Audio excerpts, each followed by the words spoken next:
Ladies and gentlemen, thank you for joining us for another episode of the Purple Rain Minute. I am your fill-in host, at Pooh, and we have a really busy panel today joining us as we look at Purple Rain minute by minute.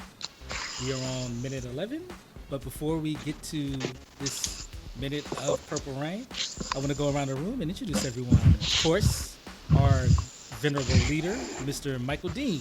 How's it going, sir? It's going good, sir. How are you? I'm just playing, man. What's up, Ant? You know, he had to mess with me because I had some technical difficulties, but that's all right. Player messes up sometimes. And of course, we're joined by Mr. Attorney at Law, Mr. Esquire, Mr. WSE himself. Big Sexy. How's it going today, Mark? Late night last night, catching up on some things, but ready to roll and turn back the clock and get my acting chops on. And also, we're joined by some new panelists today, all the way from, is it London, England? Yes. Miss Cece Chloe. How is it going today, Miss? And well, it's hot over here, but I'm enjoying. Now, we're recording this on the World Cup finals. And I know you're from England, and you and France got that beef that goes back millennia. Oh, here we go. Are you happy I work for a upset? French company. I work for a French company, so on the good side, because they pay my bills, I'm on the good side. I'm happy for them. They're well done, and I'm proud of England, because majority of the team is black, so I'm supporting them to get them this far. And congratulations, it's well done. So what she said was Black Lives Matter. Yeah. Oh, Lord. Sure.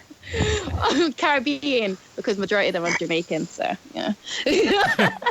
And last but certainly not least, Miss Social Media herself, at Queen Dami on Twitter, we have Candy joining us for the first time on a Prince podcast. How are you doing today? Hello, I'm doing quite well. Thanks for asking. Such an honor to be here, and thank you for having me. Now, before we get into this minute, I just want to give our two ladies an opportunity to give some background on themselves, as well as when their Prince fandom started. Candy, do you mind going first? For sure. I became a certified Prince fan when I was about 5 years old. And ever since then, ever since I could remember, actually, I've been immersed in the world of Prince. Everything that I stand for is related back to Prince. And I can remember listening to my first Prince song, which was Little Red Corvette, vividly. And it was a very significant time for me because I needed something to lean on, and Prince became just that. Growing up, I started to collect more of Prince's music, both digitally and physically. It was always an endearing experience to be able to be in that sort of space and have that kind of passion for this musician and his art. I started writing articles about Prince and then for Prince, starting when I was about 15, 16, 17 years old. Yeah, I suppose I did quite well because he enjoyed reading what I wrote for him, and it was always a completely grateful experience for me. I will definitely never take it for granted. I was always inspired to write just because Prince told me to. So that's basically how I made it. I made it that way. So out of curiosity, what in particular did you write that sparked his interest in you? The first article that I wrote in regards to how Prince was starting to slowly but surely get a wind of who I was as a writer was my Hit and Run Phase 2 review. And I remember I got a message, and it was a Dropbox link, and it was a photo of Prince that he specifically wanted me to put into the article that I already posted. And I was very confused because I had already posted the article, but he was like, please put this in. And I said, okay, I guess. It was a good photo. Yeah, so it was a great opportunity to be able to write consistent articles and then have him post it on his Twitter or, just word of mouth, right? So living. All right. Now, Chloe, we've heard many times that Prince was huge overseas, especially in Europe, and you're in Great Britain. How did you not only become a Prince fan, but utilize that to actually build upon your entertainment career? So when I first became a Prince fan, I didn't actually find Prince through his music. It was through Janelle Monáe's album, The Electric Lady, that came out in 2013. And the second track came on, and it was a featured track with Prince. And I remember someone had mentioned before sometime on the internet, on Twitter and Facebook, that Prince never does any features of an artist because of the type of artist he is, not knowing much of his catalogue. And I listened to the track and I was like, wow, this is very good. And then I remembered back to 2010, when it was the BET Awards, and it was Prince's time to be, to receive the Lifetime Achievement Award, which was just uncanny a year after Michael had died, and they did it for Michael, so obviously they're going to do Prince. And I remember watching Janelle perform, and she performed Let's Go Crazy, and I remember watching her at the time. She was the it girl, and she's the new face. She's this girl who's dressed up in tuxedos, giving me MJ off-the-wall realness, and there's Prince watching her, and he's mesmerized by her energy. And I said to myself, Prince likes this girl. He's going to help her. And the fact that he was on this album, on this track, I thought, yeah, there we go. This is it. And I thought, you know what? Who is Prince? Who is he? I don't even know who he was at a time like that. I just know Purple Rain, and that's about it. And I knew he was around that era of the 80s, especially with his look and his style, especially that Purple Rain was one of the soundtracks of the 80s, especially in 84. So I thought, let's have a look and do some little research. Obviously, I'm used to going looking for new artists on YouTube, because YouTube is quite more... right now they're kind of clamping down on things now when it comes to new audio and stuff, but then it was like you could find any album you want to on any artist. And I realized I couldn't find anything for Prince. And I was quite shocked, because the way how people talk about him, he's very important in popular culture. People are very influenced by him. When I look at new artists and I read their Wikipedia pages, they talk about the influences. Somewhere on that list, Prince has been mentioned. And I was like, who is Prince? So I went on the Wikipedia page to look at his discography, and I realized there's a whole list of albums. And I was like, okay, I looked at the years and I realized he was practically releasing an album every year. And I was like, why ain't no one talking about Prince and looking into it? So then I thought, I don't know, around that time I got more time to play around, and I wanted to explore Prince a little bit more. And then that's when I thought, you know what, let's have a look at Purple Rain, thinking that Purple Rain was Prince's first album, not knowing that he had a couple albums before that. And I was like, what the hell? So what I decided to do, I went to HMV to buy, HMV is a shop where they sell DVDs, videos, and CDs. And I thought, okay, what's the first album before Purple Rain? Because that album is basically influenced him to write the music what he wrote for Purple Rain, which turns out to be 1999. And so I realized 1999 has the similar themes with the purple and the pinks and the polka dot and the new romantic kind of fashion. And I got that on CD, matched with Purple Rain on CD, and then I got the DVD of Purple Rain. But before I got the DVD, I did watch Purple Rain on my phone on the internet, because Prince is not as smart as you think he is by hiring people to clamp down on making sure his content is not being bootlegs. And I found a way, because young people just are lazy and no disrespect. And I did find a way to actually download the Emancipation album. That was the second album to listen to. And then I got all the free disc, and then I got the Come album, because I was like, why is it called Come? What's this all about? And I'm seeing orgasm. I'm seeing pheromones. I was like, okay, cool. I'll take this for education. This is for education purposes. I'll take that to the side. And then soon enough, there was a hashtag floating around about Third Eye Girl. I was like, who? And I was like, who they? And I'm like, Prince is doing an all-female band. Okay, damn. What happened to the revolution? Because I'm still stuck on Purple Rain. And then the whole hashtag with... In the UK, there was a hashtag called Prince Watch UK. I thought, okay, so there's Prince Watch. This is before even like the whole word Purple Prince Army came into like the circle. It was Prince Watch. And there was the time when there was speculation that Prince was coming to London to perform, but it was a hearsay sort of thing. And by this moment, it was like the beginning of February, and it announced that he was performing at the Electric Ballroom. And I went. I actually went to that. I talked about this in one of my videos on YouTube, but he knows about this. So strange. And I remember I went to it, and this whole myth about queuing, people queuing from like in the morning to like late in the evening. I thought, oh, it's not that bad.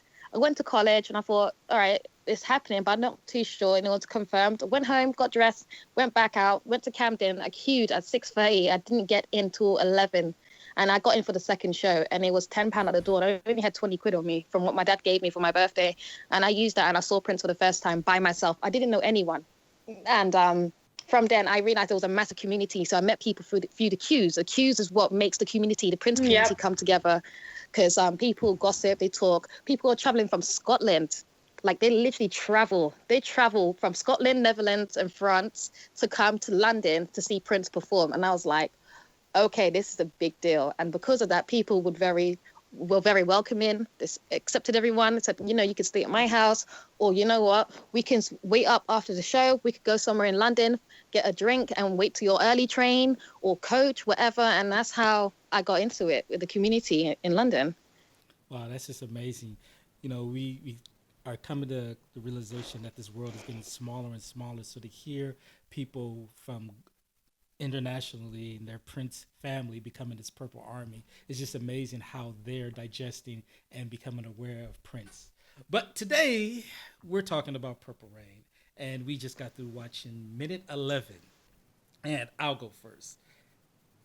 As we closed out the previous minute, they're in the club. We're being introduced to Purple Rain, the film, as a musical, somewhat of a comedy if you're looking at Morris Day and his interaction with the time, somewhat of a romance, a love triangle, potentially budding between Jill Jones, Apollonia, the new girl in town, as Mike liked to say, the hustling ass Creole girl from New Orleans, and the kid. Well, forget all that. As minute 11 starts, it gets a little dark. We not only get the drama of what's going on in the kid's house, but the drama with his parents. More so, not only that, seeing his parents for the first time. Now, we all remember the infamous line from Controversy, am I black or white? Am I straight or gay? Prince puts on screen his parents for us to digest as Clarence Williams III from the Mod Squad. Am I right, Mark? You are correct, sir. And it's Olga Cotero, correct? Is playing his mother? Close enough. Oh, sorry. And that's just an interesting dynamic there as we're seeing who he's getting to represent his parents. And it's some potential domestic abuse going on here. Potential? Well, Yeah. Hey, you're the attorney. Can you prove it? Look, I can see him smack her, yeah. No, he didn't smack her. He smacked the kid. He smacked the kid. And just that whole thing, you're like, as we were on the high of Let's Go Crazy and Jungle Love, to then just the tonal shift of this film to the kids' domestic issues. It's to me, watching it again and for the first time back in 1985 for me, it was just like, whoa, what the hell just happened here? So I'm going to go first to Chloe. What is your impressions of the minute 11? Okay. So we get to see a personal side of the kid's life. We're getting more character building here regarding his parents and identity. Regarding we understand what his parents are. His father's black, his mother is white. They are married, but they have obviously marriage issues and domestics.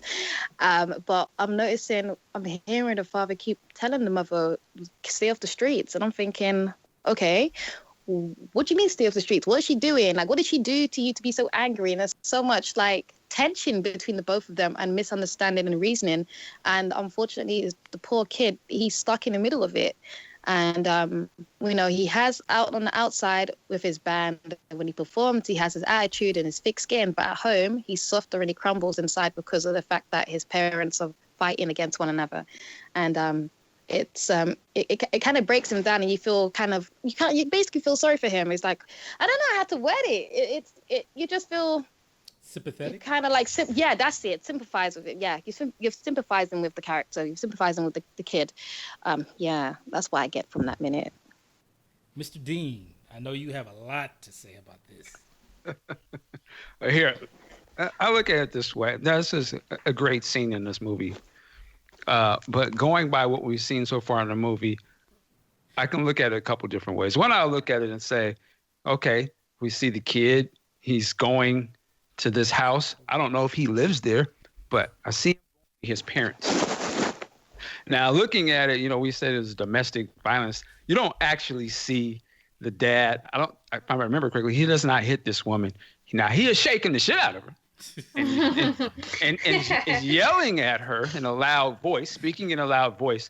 But I have to remember, too, this is a grown man talking to his wife. I assume this is his house where they pay the bills at. And I see this young man come in the house. Again, I don't know if he lives there or not, but if I assume those are his parents, he hears his dad talking loud at the door. Like you said, stay off these streets. Keep the house clean. I'm like, okay, this guy is barking at this, barking at his lady. It's kind of not the way to do it. That's not the smooth way to do it. But here comes the son rushing into the house. Again, a lot of sons, are going to run to protect their mother if they feel there's a threat going on. But what I would say, as he runs up, he ran up to his dad. Now, to me, I'm going to look at it, and I could look at it and say, well, he ran up to the man of the house who was conducting grown folks' business. And here come the young boy getting in the middle of that. And what happens in situations like that? Old school black house. You get checked. And he got dropped. Told him to stay out of grown folk business. Dad put hands on him, said, "Ha-sa-ka-cha!" Slapped him down, and he. Now I do sympathize with him, but again, I don't know. At this point in the story, I just know that that's probably not his house, or if he do live there, I don't know if he's paying rent or what. But I do know this is his dad, and that's an older gentleman right there. And again, so it's just an example of, stay out of grown folks' business. He probably could have just said something first before he ran up on his dad. He probably know how his dad get down because he kind of has some of the traits as you can see later in the movie, which I won't go into that.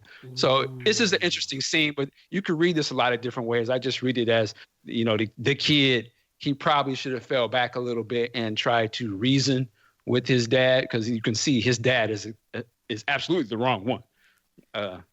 You're not going to run up on him while he's talking to his lady because they're going to put hands on you, it's an interesting scene. I'll say that.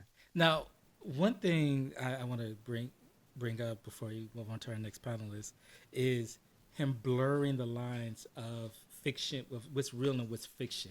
He has his entire band, his real life band, in the film. Billy is a real person.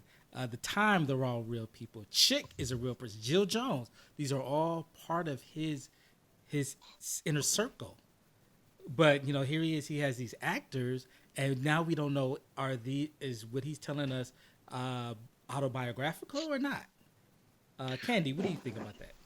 I actually think I remember Prince either really just blatantly saying or concealing his words to intend that this movie is definitely not based on his life, because John Nelson was probably getting the side eye at the grocery store because people see Purple Rain and they think, oh, what if this is actually blueprinting Prince's life?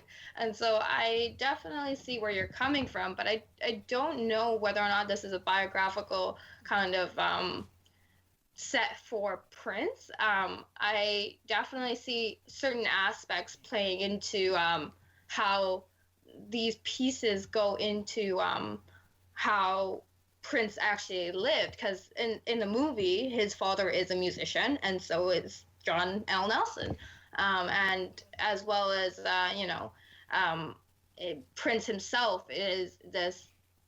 During the time of 1984, he had so many inner demons roaring inside of him, And so I think it channels a lot into this movie, and specifically this scene is a testament to how rough he must have thought, those thoughts going in his head, how rough they must have been and how raw they were. I definitely feel as though watching it and really taking it in and absorbing what is really going on is him having this self-confliction kind of thing, and having these real life issues, addressing these real because this happens every day. Domestic violence happens every day. Maybe he wasn't beating on his woman per se, but he did smack his son. So at the end of the day, like no matter how old you get, it's never right to put hands on your kid. But I think I mean, I don't know. That's that new millennial speak right there. I mean, you like I come from an Indian household. I come from an Indian family. I got it rough. But at the end of the day, like, you know, you have to nurture your child into saying, like, you know, like, don't run up on me. You know, like Michael was saying, like, just maybe not, like, you know, try to, like, be as forceful as as the kid was being, but, you know, just try to come from a place of consideration, right?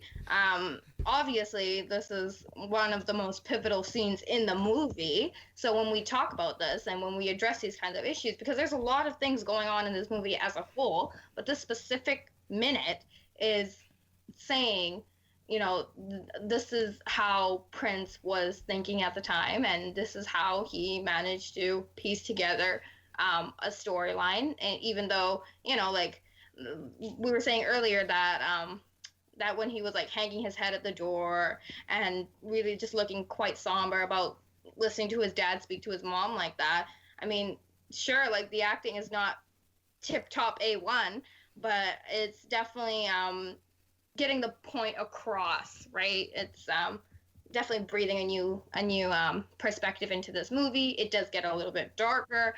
I personally like this scene because it gives texture to the movie. Can I add something too, Aunt? If you notice when Prince goes to grab his dad away from his mother, it almost actually looks like she's laughing. If you really look at it, it looks like she's laughing. I don't know if that's bad acting or it's just the angle's funny, but it almost looks like she's laughing about it or something. She's laughing at him running them heels. That's what it is. Oh. But he's like, definitely I told you not to stay out hitting my her. closet, He just boy. He got her hemmed up in the corner, and he's yelling and got his hands on her shoulder. And, you know, here comes this guy running up behind. It's not like I'm trying to defend the dad, but some dude run up behind you, and he's pushing you. I mean, I know a lot of black fathers. I'm not making this a racial thing, but I know a lot of dads, like, if you try to run up on them and they are already in a heated situation already, tempers are flaring. He didn't hit the woman, he hit the son. He probably was like, how, you don't, who are you? Yeah, no, I see it. I definitely see it. Because he's like, they have like a little bit. They have like when I'm in a fight with argument, I'm like, I'm sorry, don't touch me. Run on top of me, you get clapped. That's how I see it. Like, yeah, I totally get where Michael's coming from. He knocked him into the next room. That's a cold. I'm like, God damn.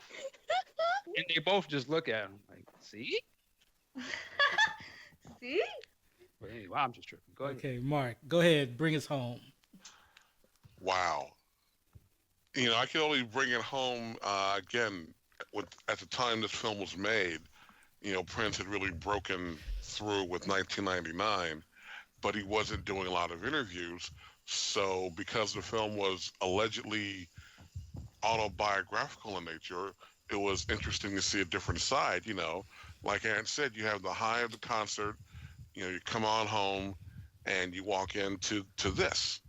And then you see the big time rock star on his ass. You never see that. You know, he didn't have his bodyguards with him, you know, nobody treated him like royalty. He, you know, intervened in a situation and got dealt with. You know, brought him right back to earth. You know, you ain't a rock star in this house and don't put your hands on me. And that right there shows me, or showed a vulnerability that you don't see in your big time, celebrity rock stars back then. And so I thought, okay, this could be interesting. And I didn't even recognize Clarence Williams the third when I first saw him in there because he didn't have the big fro and the glasses. So I'm just thinking, no, this guy put his hands on Prince. Man, I will come and see you. And I figured, let's see where we're going to go with this whole thing. Wow. So I'm already knowing that when this goes up, I'm going to have to put trigger warning on here because we going deep into some dark places with this. But, Prince, he'll have us all over the map when it comes to certain content. We're going to go ahead and wrap this episode up. And like we like to say at this time, work like a job. Peace.